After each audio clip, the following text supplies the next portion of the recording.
Hi there, how's it going? I know the light's all low and romantic, so I figured I would try to match the vibe. Alright, and that's done. What up, Ho Biscuits? It's your girl Skitten, back at it again. We are here to watch people's worst walk of shame stories. I'm trying to think, and I think that I thankfully don't have any walk of shame stories. Mostly because I don't go out much. Probably the closest I've ever come to like a walk of shame was I was like at a Charming Charlie's, which is like a jewelry store for those of you who don't know. And I like squatted down and my jeans ripped along like the insides of my thighs. But like the way they ripped, it looked like it was like it could possibly be on purpose. Like I was literally just in there like looking at the clearance section looking for like some $5 earrings, and I was like thinking, I was like, man, I could get a skirt from here or something, but no, I'm just gonna walk around like this. You can't see anything important anyways. So that's my walk of shame story. Charles is gonna like scream at me because I'm not on the right side of the camera. There we go. Beautiful. So yeah, I'm excited to see what other people's walk of shame stories are. If you have any good walk of shame stories, tell me in the comments down below. Let me share in your shame, okay? Let me take glee in your embarrassment. All right, and with that said, let's get started in 3, 2, 1, play. What is the worst I'm an idiot. What is the funny? Big boys. No. A dash lane make. Redditors, what is the worst? Okay. Oh my god, that was so bad. I forgot that I'm not wearing headphones because I'm dumb. Oh yeah, also if you're wondering, the reason why it's so dark is because our lights broke. Our light for filming broke, so. Walk of shame you've had? How did it happen? The unemployment walk of shame, when you got your stuff together and you had to walk to the elevator. Was 7 or 8 at a chess tournament and was sick. Could either forfeit and notch myself or win. I won. Did you win? I did. Oh. But what did it cost you? Everything. Oh, One no. of like 3 times I blacked out drinking. Woke up in a nice bedroom with the sun shining in my eyes. Rolled over and had zero clue who the girl was. Quietly put on my clothes and tried to sneak down the stairs. Was obvious this was someone's parents' house. The hall was wall-to-wall family photos, etc. No. I have no clue how to get out of the house. I take a turn and there is the whole family. Mom, dad, 2 sisters, and grandma and grandpa eating waffles. No. I mumble something about being sorry for interrupting their breakfast and sheepishly walk out the back door. I go outside and look for my car. I have zero clue where it is parked. I walk around the block for 10 minutes searching for it. No. I have no cell phone cause this is like 1998, and since this is obviously suburbia, there are no payphones in sight. I muster up every last bit of pride that I have to knock on their door and ask to speak to their daughter. I can't even conjure up her name at this point. One of the sisters answers the door, laughing her ass off. Her sister is upstairs getting yelled at by pretty much everyone but grandpa, who is still eating his waffles. I ask the sister to use the phone. Of course it is in the kitchen. I call my roommate and tell him to come pick me up at the intersection down the road.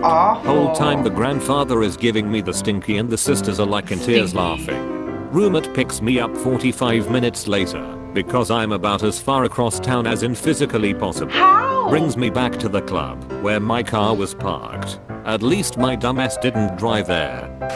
One time when that whole saga was just so sad. I'm so sorry, guy. I'm so sorry. I was around 13. I was at a Bible study at a relative's house and I was super gassy. I felt a big gut buster coming on and I decided the polite thing to do would be to excuse myself and go to the restroom and blow that foghorn. Well, I stood up and made it about 3 steps before I let out a quick pop and then proceeded to chainsaw fart my way across this quiet room with about 12 to 15 people reading the Bible. I stayed in the bathroom mortified until my aunt came and got me. After a wild night partying at my friend's dorm, I woke up at her place to the beanbag, carpet, and my clothing covered in vomit. I had to change clothes, gather everything in a trash bag, and carry it back to my dorm, which was a 15-minute walk away. Hungover. And did I mention that my friends stayed with me the entire time? laughing at me and pointing. Man, those were the days. That's disgusting. Many years ago, I hooked up with a friend who lived downtown. Okay. I had parked my car on the street before going to the bar the night before. Got it. We had gotten pretty intoxicated that night, hence the hookup. We slept fairly late the next morning, both of us pretty hungover. I had entirely forgotten that there was an event that morning where they blocked off the streets, despite there being signs posted everywhere. So mid-morning I dodged my way through crowded streets to get back to where I parked my car, only to find it fenced in by temporary fences to block off the street for the kids' bike race that was about to start. My car was literally the only one left on the block. I asked a police officer when I could get it out and was told I'd have to wait until after the race. So, there I sat on a bench on the sidewalk, visibly hungover, miserable, and surely ashamed, while a bunch of kids rode their bikes around downtown with their parents shooting me odd looks. But what a weird event to— what? A kid's bicycle? What? What is that? What kind of place has like— what kind of town has a fucking kid's bicycle race? Y'all are weird. Y'all do weird stuff in Vegas. You know what I had by my place of work yesterday? A freaking Mardi Gras parade. Even though I live in Vegas. Like, we had like a couple weeks ago, we had like a Chinese New Year event. But a kid's bicycle race? That's too much. Too much, I say. On my prom date's parents' basement pool table, still wearing the top half of my tux. Nothing below the waist. My date was asleep on the basement couch, jolted upright and bashed my head on the light fixture hanging above the pool table, cutting my forehead open. Could not find my underwear or socks. Walked home in snow and cold with a bleeding wound. Date's mom called my parents' house later that day, only to leave a message on the answering machine saying that she'd found my socks and underwear, and that she'd send them to school with my date. Nothing beats waking up in the house of a twintisome guy who supposedly had his own place, but then him expecting you to join him at the breakfast table with his stern-looking parents. Went on a first date with a girl from an online dating app. Things went well. Making out in a small pub, I accidentally set fire to my shirt on a candle. Wasted, we didn't care. Ended up staying at hers.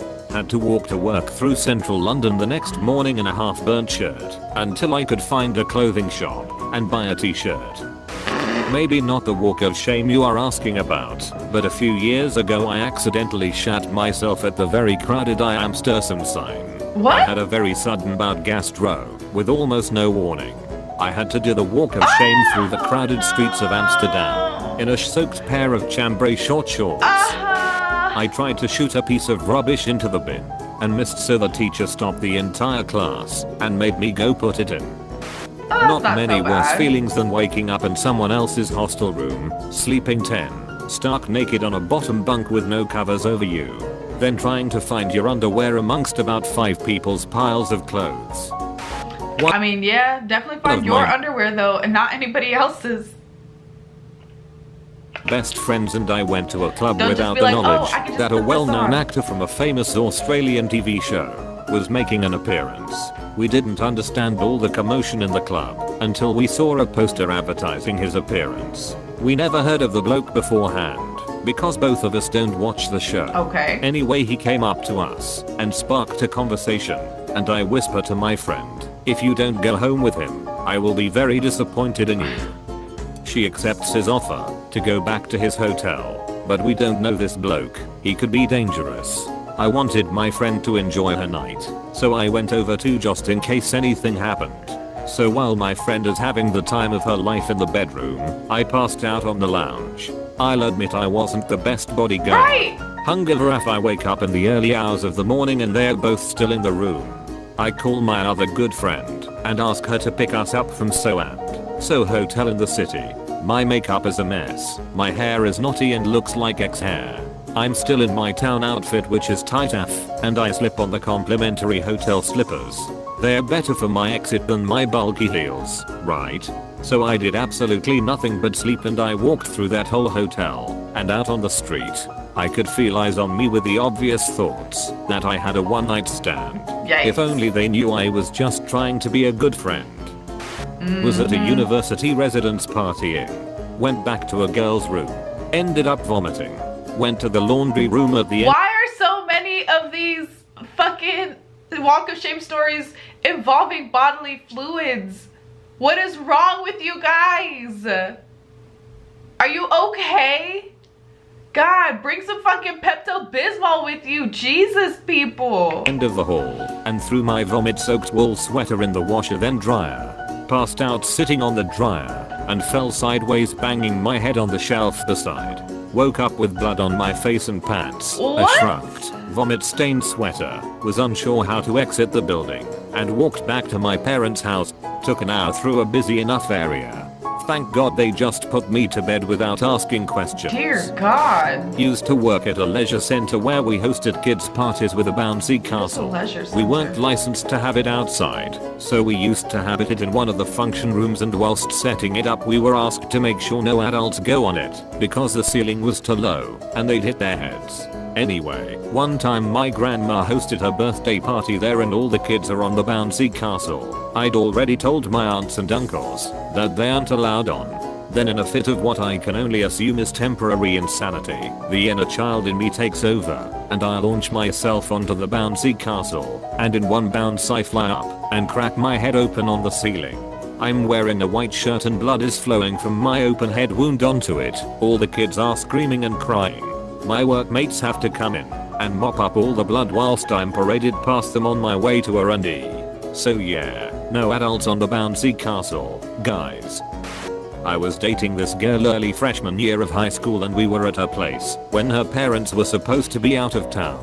She had this garage with a room above it that's about 50 feet from where I park my car, all gravel in between. So her dad comes home without us noticing and figures out what's up. Unbeknownst to me, he takes my flip-flops. Later when I'm leaving, feeling pretty good about myself no less, I can't find my shoes. Think oh weird. Proceed to start the very painful walk to my car. Then bang floodlights from the main house. Think like a mini version of stadium lights. Blind me and I hear yeah keep walking you little I see you. The mother F had stolen my shoes and turned on his motion activated floodlights he uses to scare away deer. Also he could taunt me and teach me the definition of a walk of shame. Honestly a great guy though we had dinner with her parents a month later. That's hilarious. Took me that long to be able to face him and we laughed about it. But Jesus, first and last time I've done barefoot on gravel. Yeah, that shit Got extremely hurt. intoxicated at my college basketball game and hit up my ex. Oh, Except no. I was dressed in a onishi. Woke up in his room. Think I'll catch the campus bus and just avoid eye contact with everyone. I go to look out the window and realize we were in the middle of a blizzard. So I had to walk in the freezing snow a half mile through campus. Horrible experience. In What? bed. Had to pee. Went to toilet. Peed. This feels weird. Why are my pants wet? Wake up. Only dreamed of going to toilet. Peed my bed. Had to walk to the closet and change. I feel like that's a pretty good walk of shame, but at least no one else had to witness it. So then technically I guess it doesn't meet the definition of walk of shame. NT who's in? That was great. I want more of that. So give me your walk of shame stories. Tell me what you guys have been up to. I would like to know. Cue the Monique gif. I would like to see it. Peace out, Hope Biscuits. It's Skittin' Lit.